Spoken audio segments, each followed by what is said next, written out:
Jaycee Horn, the cornerback. Gamecock.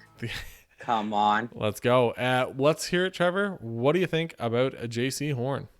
Okay, so Horn boy, the hype is real.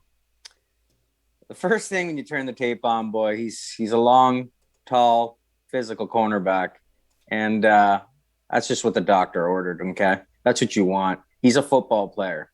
Now, in saying this, when you put the tape on, the flag comes out a little bit with him. Okay, he's a little grabby. Yeah, but you gotta love it because he's physical. You'll live with that, and I think in the NFL, they will. I don't want to say coach it out of him, but they'll help him along with that. But you can't coach physicalness, right? Like, and I love it. Like, if you turn the tape on, like I said, he blankets their number one guy a lot. Yeah. What I do like too is you don't see this a lot in college. You won't see the cornerback follow around one of the top guys, and you do see this with him. So you do see some grabbing though. Like I will say he does like there's a line and he's pretty near, you know what I mean? He flirts with her a lot. That's all I'm gonna say. But you can turn on that Florida tape, man, against the Gators, and Kyle Trask, pretty good quarterback. Yep. I think he'll go somewhere between fourth round to who knows, maybe 7. Yep. I think somebody will take him. I like him. He's not perfect, but let's get on. No, he's not. Let's get past that. So we're talking about Horn here. Yeah. So he's got the ability to get in your face. Like, I love it when you see him get the arms. He's in that within the 5 yards. He's playing press, and he gets up in your groin, your face. He's right in your face. I love it, man. He's so good, and that way. Sorry, and if he screws up. So let's say he bites, which he doesn't really a lot at all. No, his tape is just unreal. He has the ability, and it's kind of deceiving. He's faster than he looks. So I love that aspect. He does crazy things, man. Like, his IQ level is great. His tackling is above average. They leave him on an island all the time. Like, we used to talk about Revis Island. They leave him on an island all the time in man coverage, and I absolutely love it. He's okay. So let's get into that. So the deep ball, throw the deep ball on him. When you throw the tape on about him, man, all you see is a guy not get beat, the ability to look back towards the quarterback, find the ball, and make plays on the ball. And when I say he finds the ball, he looks back at the quarterback, the ball is in the air, he readjusts with the receiver, he tracks the ball again, like finds the ball again, and he's able to break up a lot of passes. Now I'm going to throw some stats at you here. They're not overwhelming because he didn't play the whole season, unfortunately. Yep. I personally seen him play like 5 games, and his team, Eric, they were not good, man. Like, and I like that school a lot, but it wasn't good. So South Carolina, I think I said it already, didn't we? I think so, yeah. So anyways, but yeah, okay. So we had 16 solo tackles, sorry. He had 6 pass up or breakups, whatever you want to call them. And then he had 2 interceptions. Now the game he had 2 interceptions, it was against Auburn. And I watched that game personally. And that wasn't Bo's best game, but man, and he almost had 3 interceptions. He caused with a deflection breakup of a pass. He caused another interception. Yep. But man, that was one of his best games of the year. He was all over the place in that game. It was ridiculous. Like I said, he's a little grabby. I love it. He's 6'1", 205 pounds. Let's get that out there. So he's got big, the long arms. He's lengthy. And he's fast. He's like he's a fast dude to be the bigger corner, the 6'1", the long arms, the range. He wants to play man, but he's fast and he's physical. He's confident. You can just tell, right, Eric? It's almost like he's cocky. I don't want to say that though, but he's just got that confidence about him, and he's not afraid. And it looks like he's never afraid he's going to get beat or thinks he's going to get beat, which I love. And like I said, he's got that, he's deceivingly fast. Like, so if a receiver does get a couple yards on him and get some separation on him, which you really don't see, especially this season, if you look at his starts, you don't see. And I think a huge tape for him, like I said, was the Florida game.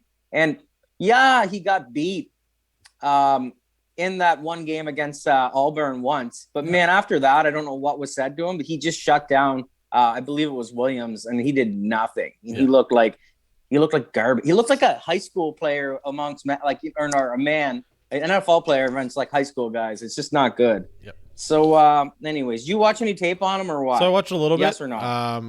I found like he was always out there, and he's got the ball skills. So like it's amazing. He'll get there and with the interceptions, he kind of can be able to read the quarterback, and he'll has the ball skills.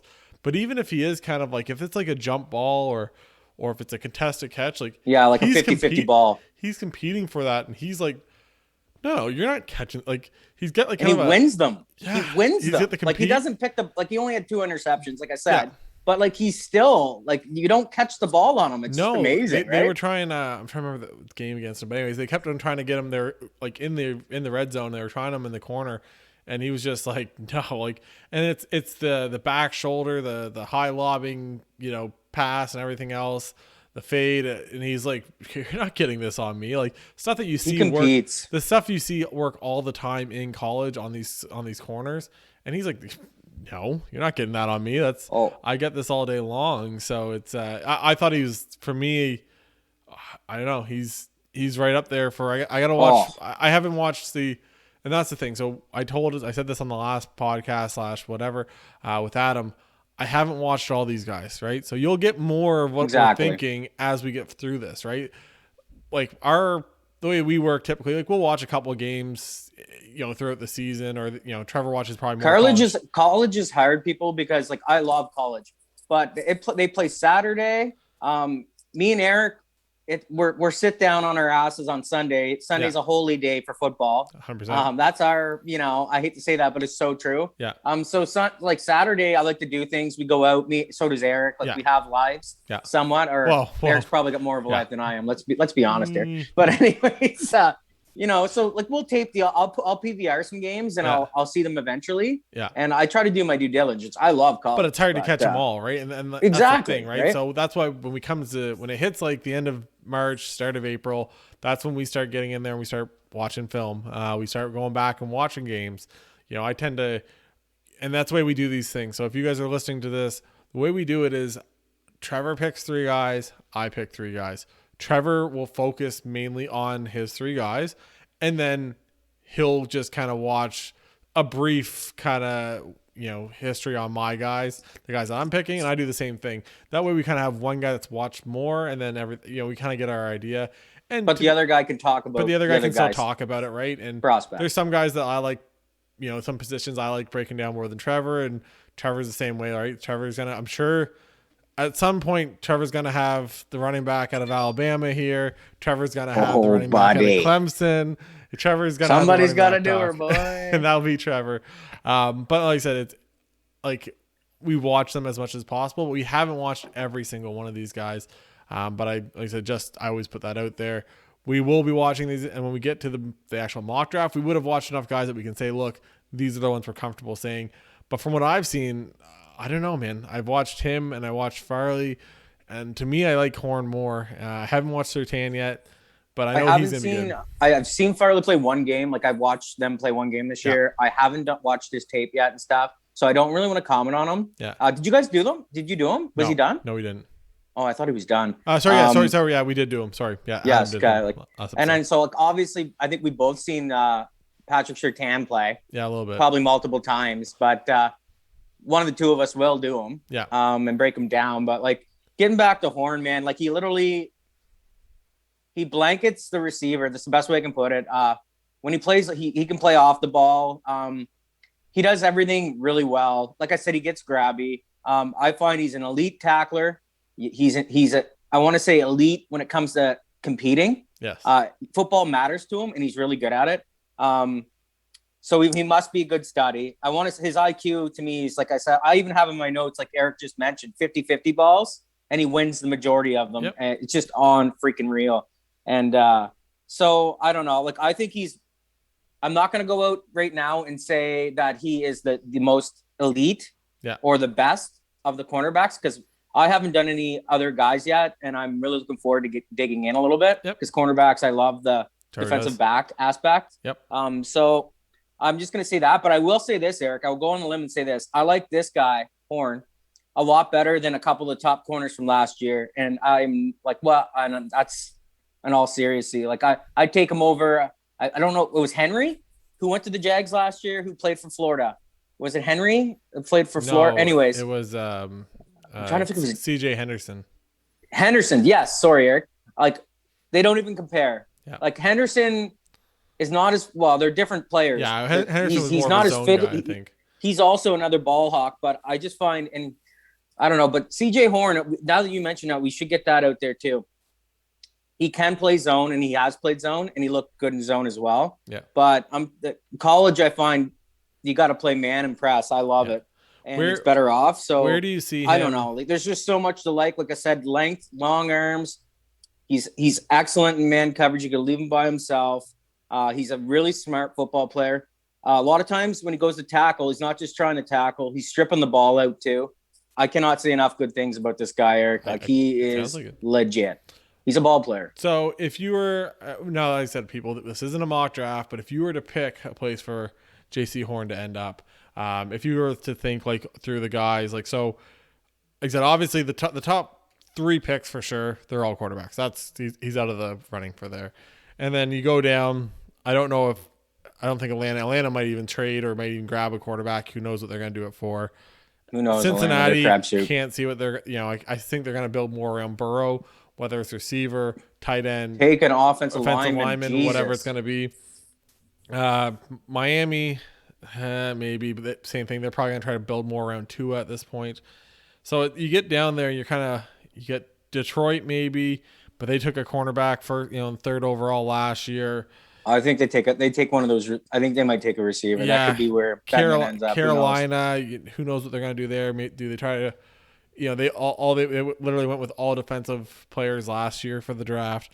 It's hard to say. I think a Denver would fit him very well. Vic Fangio, you think Denver. You think Vic Fangio? No, you're just saying. I think who might take him, and they're talking about Kyle Pitt right now.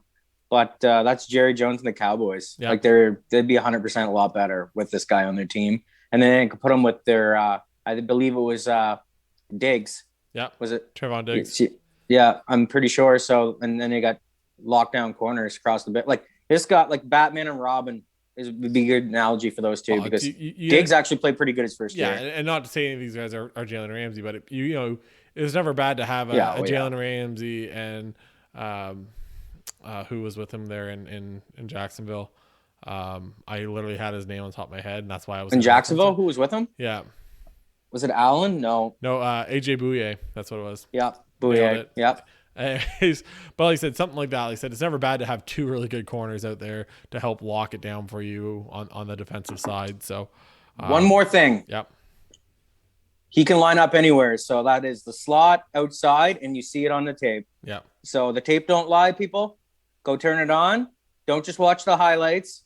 There's negatives. Like I said, one thing that does stand out with him is he's really physical, so he gets a lot of flags. Yeah. But I think that can be coached out of him. Yep. And if you're kidding yourself, in the NFL, they grab all the fucking time. That's how it works. Yeah. They have to. So I'm just gonna put that out there. If you don't realize on every that, play. What are you doing, boy? Come on. There's holding on every play. Yeah, that's right. There you go. That's right, Dad. That's the old thing. So moving on, huh? So we're gonna move on. Is that Horn? Stud. Horn was a stud.